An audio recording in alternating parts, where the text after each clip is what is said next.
Hi everyone. Happy Mother's Day to all the mothers out there, the grandmothers, the mothers without mothers, the children without grandmothers.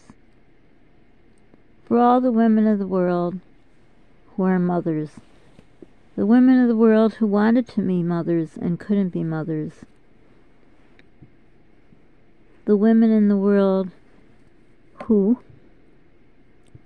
gave the most wonderful gift of all, of giving your child up for adoption.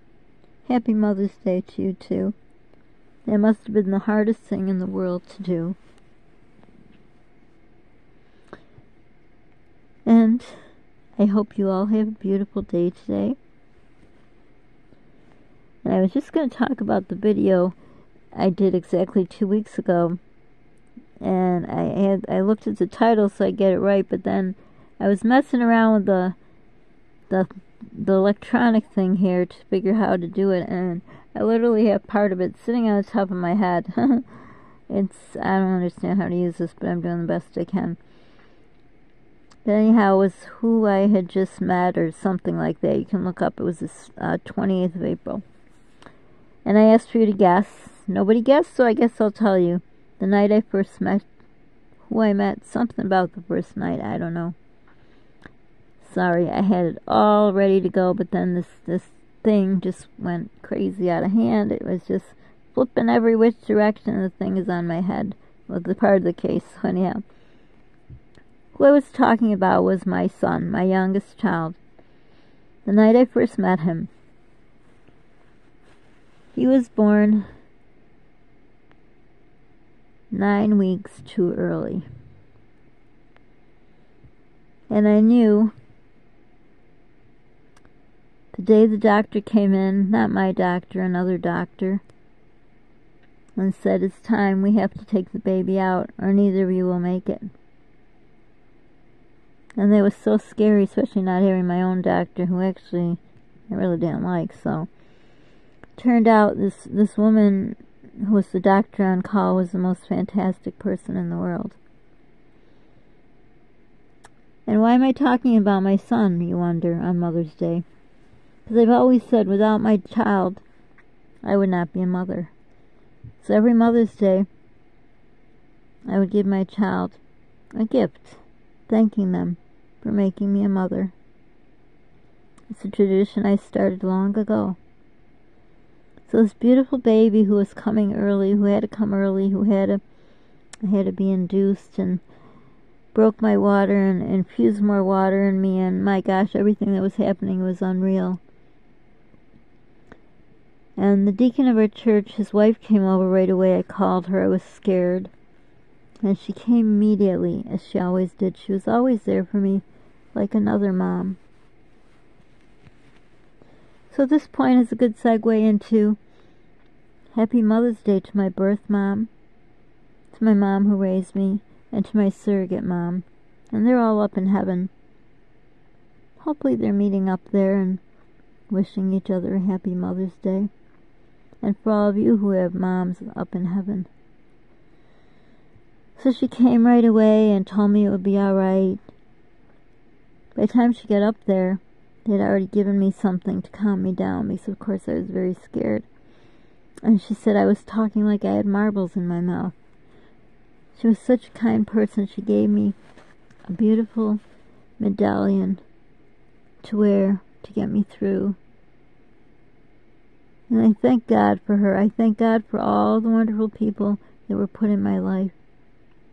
And most of all, I thank God for letting me be a mother. There is no other thing in the world that means more to me than being a mother.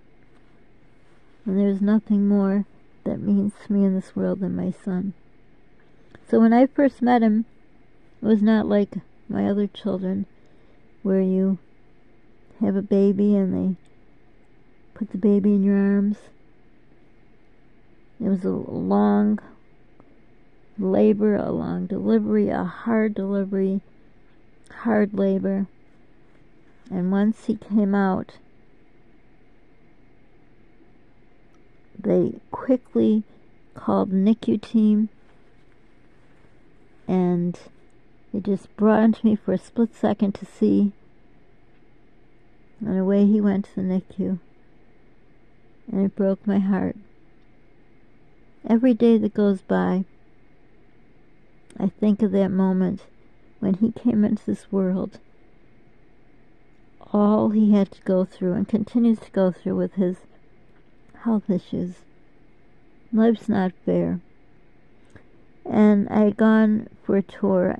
I should say we, because obviously I was with his father then. But I don't want to ruin Mother's Day by talking about that monster. So anyhow, I went on a tour of the NICU, and the neonatologist said, you know, there may be a chance that everything will turn out and your baby will be in the room with you. And I just knew. Mother always knows. I knew that wasn't going to be. I kept out hope. I always hoped, but I just knew it wouldn't be. So over the years, him and I have been through a lot together. And he was born at 11:11 p.m. And every night, I was at the NICU, always at 11:11 p.m. Do you know you're supposed to make a wish at 11:11 a.m. and 11:11 p.m.? Supposed to make a wish. But he was my wish. And I would always sing him a song in my language. And the song I sang to him, as I sang to all my babies, but to him I had to sing it in the hospital for 2 days and 2 months. Now it's the end of the day, actually 2 or 3 in the morning, I don't even know. So my voice it's not that good anyhow, but you're going to have to just, deal with it for now. I don't know how much voice I have left, but the song I sang, and I sang to him every night, NICU at home, and the lullaby I sang to all my children. And it goes like this. Aya, Juju, Wacha, Benny, Aya, Juju, Pekainami, Kainami, Ju, Ju, Ju. And then I would say happy birthday to him, because every day was his birthday. I would continue to sing the song and wish him happy birthday and tell him I loved him, Esteramillo. I had my hands for the 2 little holes on the isolette to be able to touch him, to feel him so he could feel me, that I was there with him. I was there with him as long as I could. As soon as the only time my mom would come over, the people that had been here a long time, no, she was working, a workaholic, and she just wouldn't want to miss work, but during that time she did.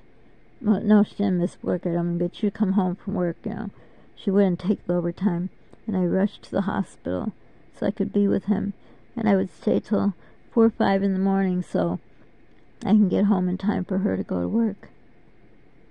And then home every hour on the hour, I'd call the NICU to see how he is. I guess nowadays you can put on your phone an app and you can watch your babies in the NICU. Too bad they didn't have that in my time.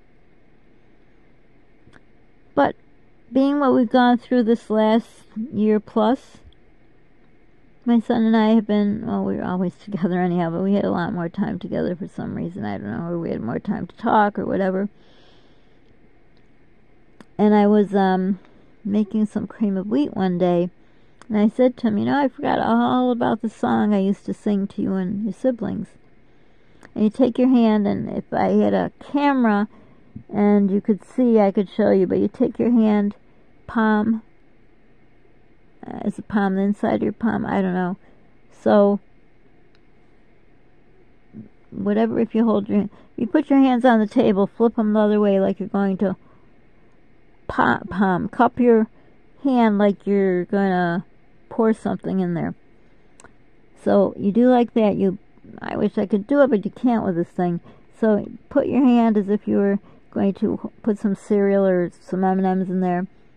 Another hand with your pointer finger, index finger, you go around, and I sing a little song to all my children when I used to feed them when they were little. It's called Putra, And now, cream of wheat or oatmeal or whatever I made when they were little.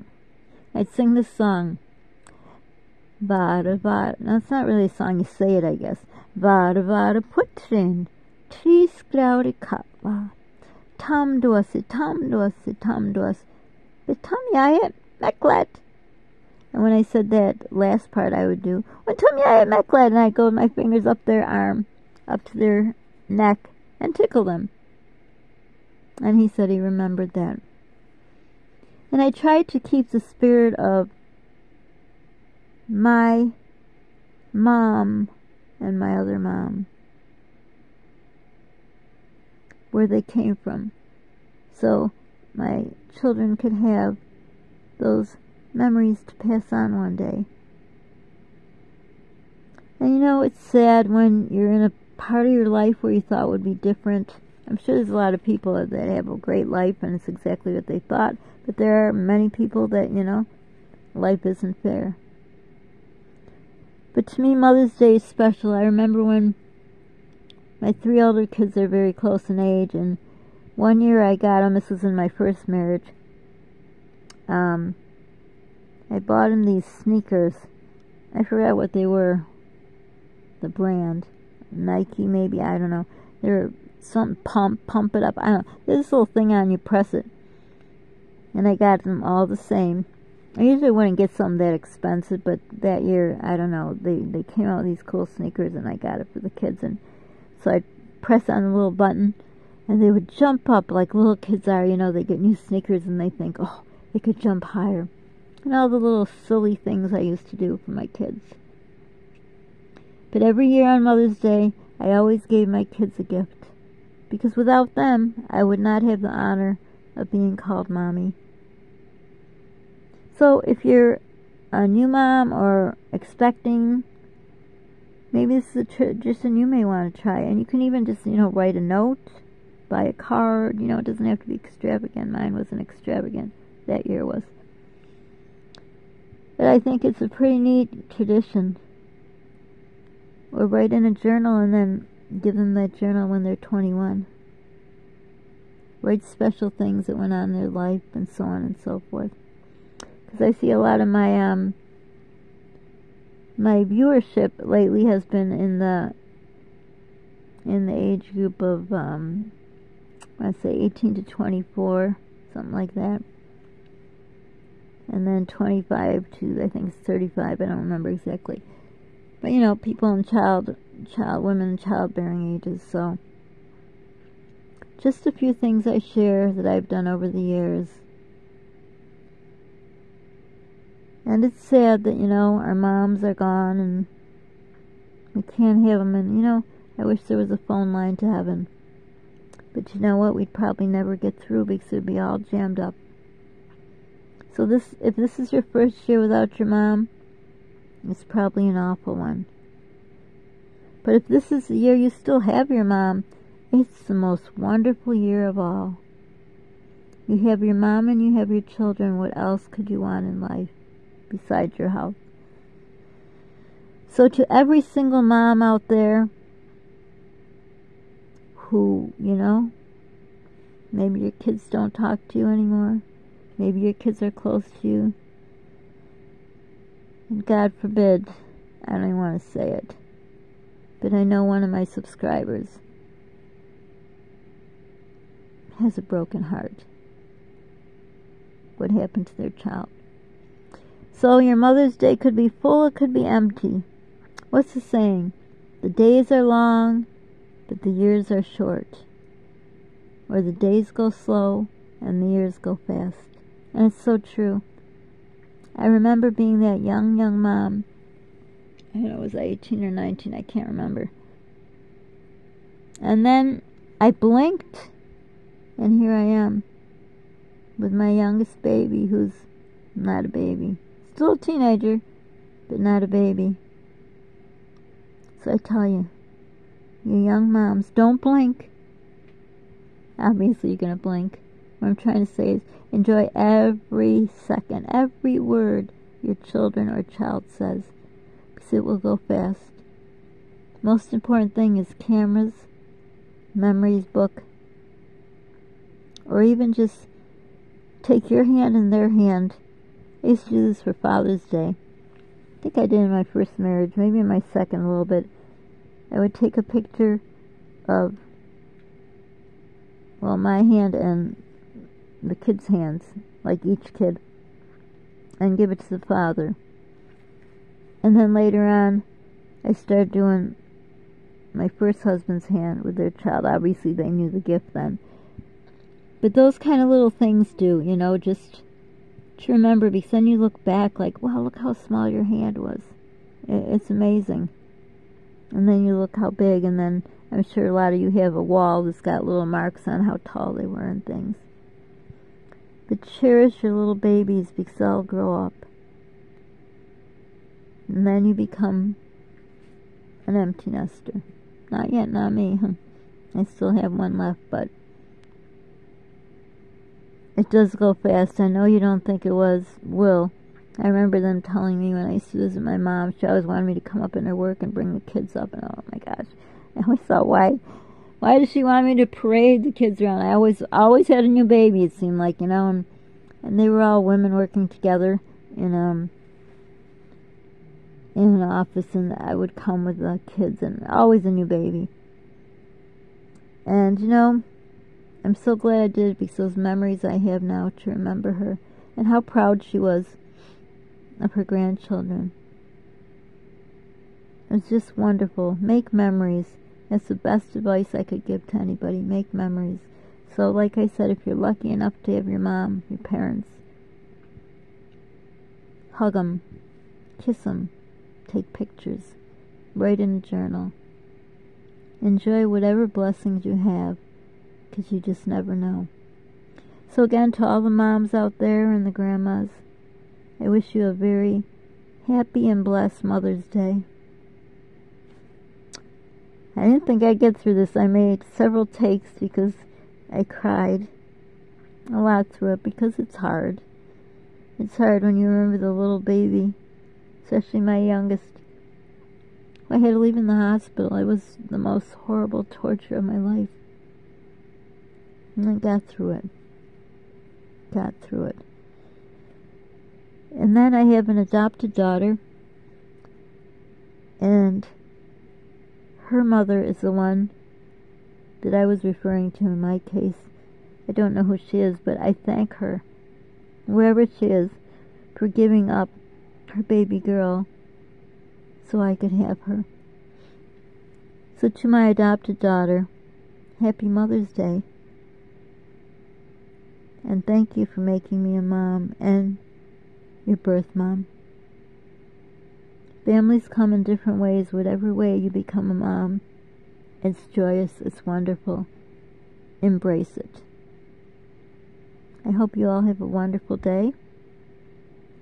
Don't forget to subscribe. Be kind to people. You don't know what they're going through. They may be alone on Mother's Day. They may be missing their moms, their children.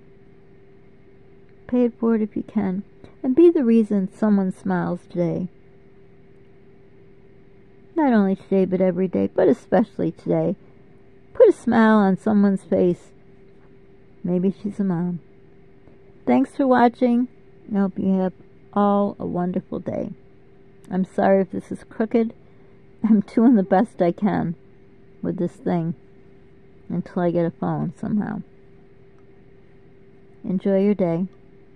If you want to share with me, it'd be nice. I'd like to hear what you did. So for now, thanks for watching. Hugs to all of you. Bye.